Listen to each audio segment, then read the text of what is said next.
Hi everyone, it's Kasia from Tarot Map, and in this video I would like to speak a little bit more about my experience with Amanita muscaria. One of you has asked me to, talk a little bit more about this plant communication experience that I had.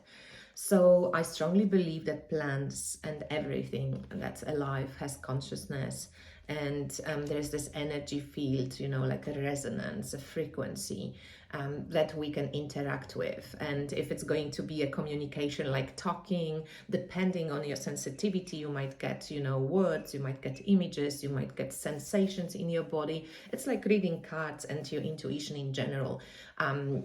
You've got to get to know how you are intuitive, okay? So for me, I often converse in my head, and it sounds maybe like I'm talking to myself, but at the same time, I know that there is this sense of communication and I trust it now. It's very easy to dispute. It's very easy to make, if you're very logical, it's very easy to say, oh, that's bullshit, it's not really what it is. But I trust that because it is a little bit different. So this experience that I had with Amanita muscaria and together with the Blue Lotus, these are my plant allies for the whole 2023. And I have spent a lot of time with the Blue Lotus at the beginning of the year, and now Amanita muscaria, because it grows all over me, it's, came into focus. So I went to this beautiful forest, I found this whole field with amanitas. It was so magical. Whenever I see amanitas growing together, it just brings me so much joy. I think it's such a joyous plant. That's why I really love how in the herbal astrology oracle, Amanita is shown with the little fairy folk, and they are kind of happy, and it's joyous, it's celebratory, it's just uplifting, okay? So I recorded the review of Polarity Wellness Tarot at this field and I posted it. And a friend of mine who lives here in my village as well, she asked me, where did you find the mushrooms? And I know that she prepares a lot of produce from plants in general, really good organic stuff. And I somehow felt like I'm not going to tell you because you're going to take them all off. And I don't know if they want to. I feel like I'm like protector of the land as well. So I thought I'm going to ask them first. I went to this field again after we had this exchange, and I thought like, hey, do you want me to tell my friend that you're here? She's going to probably come and like pick you up. And I kind of felt like, a bit on a high horse, like they probably say, of course not, don't tell. But seriously, I thought like the feeling I got was like, yeah, no problem. But then I thought I'm going to pull cards, and I thought, okay, I'm going to make a deal with you. So if I'm going to pull like a really, really positive looking card, being it Empress, Sun, Six of Wands, one of those, Two of Cups, when we all go like, oh, it's a good card. Even though we know that there is no good or bad cards in tarot, everything has, extremes. If I pull one of those cards, that's going to be a yes, like, yes, tell her, no problem. If I'm going to pull like a negative card, like death, I don't know, Tower, whatever, like, 10 of Swords or something, it's going to be no, don't tell her. And if it's going to be like a neutral card, something like, it's neither good nor like Four of Cups or something. Is it good? Is it bad? I don't know, like nothing really. So I'm going to have to choose myself, like, they don't give a fuck. And I pulled an Empress. So I'm like, really? You want her to come and pick you? And I realized how like, I'm like projecting my human kind of experience onto the mushrooms. They really didn't care. At least that's how I understood it. And then I pulled another card and it was Four of Swords. And it was like, like you decide if you more hang up on this than we are. That was my message. So I thought like, okay, I'm just going to like collect the mushrooms for her and maybe they grow again in the same in the same place. I just was laughing at myself, thinking, oh gosh, like so protective. But like, in some way I think it was nice, and I think the mushrooms actually appreciated it, but they just didn't think like in this, you just collect mushrooms and then they grow again, And it was so wonderful that like next day after this experience, three Amanita mushrooms grew just outside of my house, like beautiful red with like red dots, like so beautiful. And I knew that that was like a sign from Amanita, like, thanks for thinking of us, but you know, tell your friend, make something out of us, it's okay, don't worry, you know, kind of that type of communication. And I think, yeah, we often tend to project, you know, human experience, human feelings, human emotions onto the plants, onto the mushrooms. And, you know, that's why I think practicing that listening and actually how you feel, how you feel in the when you ask a question, just like staying there and seeing how you make you feel, like how does the answer, if you even if you don't hear it, how does it feel in your body? Are you tensing? Are you relaxed? Are you going, like, you know, you're trying to laugh or whatever is going on? You can try this like this. So I wanted also to show you my cards every month. You know, I pulled some cards at the beginning of the year. I think it was even winter solstice last year. So another couple of months, and you know, I wrote it down in my. That's what I usually do. So there was my like weaver of the year, and then I had like for each month I had the cards written down. So for the month of September, it used to be the card of the sun. It was cordyceps with revival, and a lot of kind of energy in the cards. And it was also the archetype of the queen. And then it was also Princess of Swords. And I actually, September was great. We managed to go on holidays to Croatia.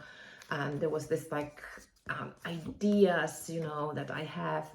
So on 28th of October with Melissa Lucia, we are doing this 3-hour workshop, which is going to be filled with images and creative play and exploration and, like, you know, like going deep in exchanging experiences. And it's called Seduced by Images. And I got this inspiration that really flew over me, like maybe the Page of Swords would experience it. You know, it was fast and quick. And I woke up one day and I'm like, oh, I need to do Seduced by Images series. So the first part will be, I mean, it's not going to be parts, but like first edition will be on yearning. What are we yearning for? How can you recognize yearnings, and how can you work with you know, this energetic pathway that the yearning creates? Are you maybe afraid of your yearnings, or are you embracing your yearnings? So we're going to be going around this type of subjects. And I thought for people also to take something out of it, except only for the, you know, own explorations. We're going to be talking and limiting our kind of exploration to the ideas of tower and ideas of the magician, because sometimes we're afraid to create out of the yearnings, because, you know, we're afraid to let go of what's safe, what feels safe. And then sometimes we are happy to, you know, like go with the just distraction mode, let's call it. So anyway, we're going to work with images, we're going to work with tarot, with oracle decks. It's going to be me and Melissa Lucia. It's going to be creative fun and hopefully a cool community and group that we can all inspire one another. So 3 hours, you don't have to, you know, like prepare for it.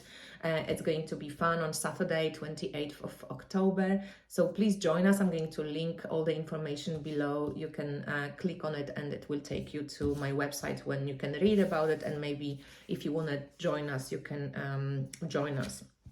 So my September cards, goodbye now. Thanks for being here. And October looks quite powerful. So there's Emperor card from Margaret Peterson. I've got Wounded Healer with Dandelion, but Dandelion, it's also very much kind of emperor-like. It grows in the anywhere, it can create its kingdom anywhere. It has strength, it has power. It can release, you know, wishes out into the earth. I love Chiron, you know, like in my tropical astrology readings, I always use Chiron story. I think it's a very potent myth, personal myth, that we can access our like deep wounding and also deep healing ability that we have. I do have 3 of Cups, so hopefully a lot of you will sign up for our courses, because this is community cards. Like, this is abundance, and it's abundance, emotional abundance, it's happiness, it's joy, it's celebratory. And then also there's an archetype of the river, and I love how it also reflects, and it's magical, it's very kind of dreamy. And since I live close to the river, and now with autumn you can actually access the river so much easier, because nothing grows or overgrows plant wise. You can go to the banks, you can like walk around and check things out, collect mushrooms. It's so amazing. And from the alchemical cards, this is the darkening is for the next till winter solstice, next 2 months. So we'll see how these cards will play out. I had fun this whole year. I've done this practice with all the cards that I pulled in the beginning of the year, or winter solstice last year. And yeah, I love this experience, and also just these 2 plants from the Plant Allies, and my weaver of the year, which is braid, and the lady's mantle that I'm drinking a lot in the dried form, tea, but not really, as I said, met. I didn't meet her yet in real life, but I'm going to do like shamanic journey with this plant. I'm doing now the course with Catherine Solly on poisonous medicine, plant medicine, and it's really cool. I love learning, stuff about plants. I live now in the forest, and I created my own Amanita muscaria mushroom essence, like flower essence. It was, like this little cute mushroom soaking in the forest, left with the moonlight, because mushrooms and poisonous plants, they don't really like being in the sun so much, so you don't need to soak them in the sun. It's more like a lunar extraction, I would say, or shade extraction. So yeah, I tried it yesterday. It's actually quite powerful. I didn't expect it to be that powerful. It's diluted, very diluted. You take the essence and you add alcohol, and then you take a couple of drops, add to your stock bottle. So there's no chance of like poisoning yourself or anything like this, but it has the energetic quality, and I was surprised that I managed to do it this way. So exciting. Anyway, I hope that was interesting, and for everybody who was wondering about this communing with the plants or communing with nature, it's a practice, it's a muscle. You are asked to listen, you can ask questions, you might get responses depending. It can be an image, it can be a sound, it can be feeling, it can be a conversation, like words. Just trust it, okay? Trust and practice, and you will see things in life, like in your outside life, popping up that will be to you as like confirming messages that this communication took place actually, okay? All right, thanks so much. Thank you for all the wonderful comments about my hair. I appreciate it. I thought like, oh, I've got to share before I start recording videos, because yeah, it's be like, I wanted to let you know, guys. And yeah, if you would like to come to join us with Melissa during our workshop, 28th of October, take a look at the details at least, and if you feel moved, just sign up and let's play. Thanks for watching. See you soon. Bye.